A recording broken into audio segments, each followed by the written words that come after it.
How to deal with porn addiction series में हमने बहुत सारे रियलिस्टिक मेथड्स लर्न किए। उसी में हमने एक मेथड को डिस्कस किया था कि आपको टेम्पटेशंस को रेजिस्ट नहीं करना है, उसे नेचुरली एक्नॉलेज और एक्सेप्ट करना है। और हमने ये भी देखा कि जब भी हम अपने टेम्पटेशंस को रेजिस्ट करते हैं तो सेक्सुअल फीलिंग्स कम नहीं होती बल्कि और ज़्यादा बढ़ जाती है। कुछ एग्जाम्पल के थ्रू समझते हैं कि टेम्पटेशन को किस तरह से एक्नॉलेज और एक्सेप्ट करना चाहिए। फर्स्ट, अगर आप स्टूडेंट हो और आप जब भी स्कूल या यूनिवर्सिटी में होते हो तो ये बहुत ही नॉर्मल सी बात है कि आप अपने अपोजिट जेंडर को देखकर उसकी तरफ अट्रैक्ट होते हो, या फिर आपको कोई ब्यूटीफुल टीचर पढ़ा रहा हो। ऐसी सिचुएशन में आपकी टेम्पटेशन बढ़ने लगती है। जब भी आप ऐसी सिचुएशन में हो तो आपको याद रखना है कि आप खुद भी यंग हो, इसलिए आपको अपने से अपोजिट जेंडर को देखकर टेम्पटेशंस और सेक्सुअल फीलिंग्स आ रही है, और ये नेचुरल सी बात है, ये हर किसी को आती है। लेकिन इसका हरगिज ये मतलब नहीं है कि आप व्यूइंग एंड डूइंग करने लग जाओ,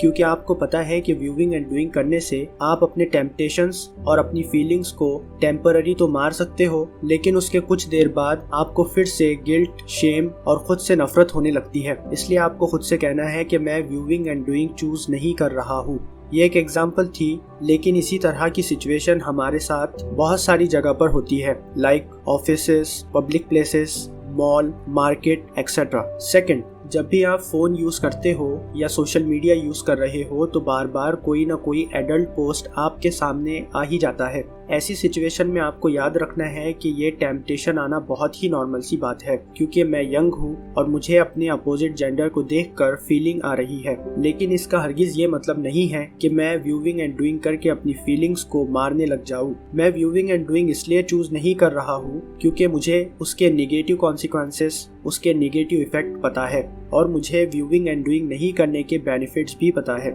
इसलिए मैं positive living a loving life को चूज करता हूँ। देखिए, हमने प्रीवियस वीडियो में भी डिस्कस किया था कि हम व्यूइंग एंड डूइंग को डायरेक्टली रेजिस्ट नहीं कर सकते, क्योंकि जब भी हम डायरेक्टली उसे रेजिस्ट करते हैं तो वो और ज्यादा फोर्सफुली टेम्पटेशन क्रिएट करता है। इसलिए हमें अपने आप को इस तरह से ट्रेन करना है कि जब भी हमारे सामने कोई एडल्ट पोस्ट आ जाए तो हम उसे अपने ऊपर हावी ना होने दें, उसे एज अ नॉर्मली एक्सेप्ट करके ऐसी सिचुएशन से बाहर निकल जाए। अगर मैं आपको शॉर्टली समझाऊं तो पॉर्न एक वायरस की तरह है और इसे हम खत्म नहीं कर सकते। हम खुद को एंटीबायोटिक देकर पॉर्न एडिक्शन से बाहर निकाल सकते हैं, क्योंकि हमें पता है कि ये एक फैंटेसी वर्ल्ड है, रियल लाइफ नहीं है। और ऐसा भी नहीं है कि आपको व्यूइंग एंड डूइंग करने से कोई बेनिफिट मिल रहा है, बल्कि आप और ज्यादा स्ट्रेस, एंजाइटी, गिल्टनेस फील करने लग जाते हो।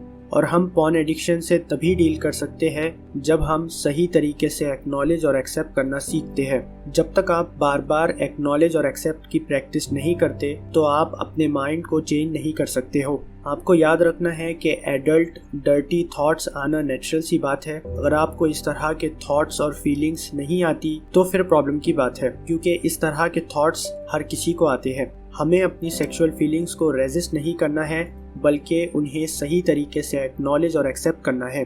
देखिए, सोशल मीडिया यूज करते समय हमारे सामने दो अलग अलग सिचुएशंस होती है। फर्स्ट, जब भी आप सोशल मीडिया यूज करते हो तो आपके सामने सडनली कोई न्यूड पोस्ट आ जाता है और आपको टेम्पटेशन आने लगती है। ऐसी सिचुएशन में आपको अपने टेम्पटेशंस को सही तरीके से एक्नॉलेज और एक्सेप्ट करना है, जैसा कि हमने डिस्कस किया। सेकंड ये कि आप ऐसे पेजेस को फॉलो करते हो जिनमें ज़्यादातर एडल्ट और न्यूड पोस्ट नज़र आते हैं, तो आपको ऐसे अकाउंट, ऐसे पेजेस और ऐसी वेबसाइट को अनफॉलो करना होगा जो आपको ज़बरदस्ती व्यूइंग एंड डूइंग की तरफ लेकर जा रहे हैं। आई होप ये वीडियो आपके लिए हेल्पफुल रही होंगी। अगर आपको कोई भी डाउट हो तो आप मुझसे कमेंट बॉक्स में ज़रूर पूछ सकते हैं, या फिर मुझे इंस्टाग्राम पर मैसेज कर सकते हैं। मैं आपकी हेल्प करने की पूरी कोशिश करूँगा। मिलते हैं नेक्स्ट वीडियो में। Thanks for watching this video.